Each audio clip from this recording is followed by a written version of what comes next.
Bellamkonda శ్రీనివాస్కి mass ఆడియన్స్లో craze ఉంది. మధ్యలో బాలీవుడ్ వైపు వెళ్లడం వలన ప్లానింగ్ దెబ్బతిందిగాని, లేదంటే వరుస సినిమాలు వదిలేవాడే. టాలీవుడ్లో మంచి హైటు, వెయిటు ఉన్న హీరోల్లో బెల్లంకొండ శ్రీనివాస్ కూడా కనిపిస్తాడు. ఆ మధ్య వచ్చిన భైరవం సినిమాలో ముగ్గురు హీరోల్లో ఒకరుగా కనిపించాడు. కొత్తగా ట్రై చేశాడుగాని ప్రయోజనం దక్కలేదు. ఆ తరువాత సినిమాగా ఆయన చేసినదే కిష్కింధపురి. సాహు గారపాటి నిర్మించిన ఈ సినిమాకి కౌశిక్ దర్శకత్వం వహించాడు. టైటిల్తోనే ఈ సినిమా అందరిలో ఆసక్తిని రేకెత్తించింది. పోస్టర్స్ కూడా అంచనాలు పెంచుతూ వచ్చాయి. అందరిలో కుతూహలం పెరగడంలో అనుపమా పరమేశ్వరన్ లుక్ కీలకమైన పాత్రను పోషించిందని చెప్పాలి. అలాంటి ఈ సినిమా ఈ నెల 12వ తేదీన భారీ స్థాయిలో విడుదల కానుంది.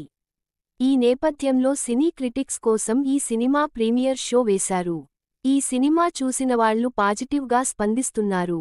దర్శకుడు తాను చెప్పదలచుకున్న విషయాన్ని చాలా ఇంట్రెస్టింగ్గా, క్లారిటీతో చెప్పాడని అంటున్నారు. బెల్లంకొండ అనుపమ పాత్రలను డిజైన్ చేసిన తీరు, హారర్ ఎలిమెంట్స్ను ఆవిష్కరించిన విధానం హైలైట్గా నిలిచాయని చెబుతున్నారు. దెయ్యం ఆవహించిన పాత్రలో అనుపమ మరిన్ని మార్కులు కొట్టేసిందనే అభిప్రాయాలు వ్యక్తమవుతున్నాయి. ఫస్టాఫ్కి మించి సెకండాఫ్ థ్రిల్ చేసిందని, ఈ సినిమాతో బెల్లంకొండకి హిట్ పడటం ఖాయమనే టాక్ వినిపిస్తోంది. చూడాలి మరి, రేపు థియేటర్స్లో ఆడియన్స్ ఏమంటారో.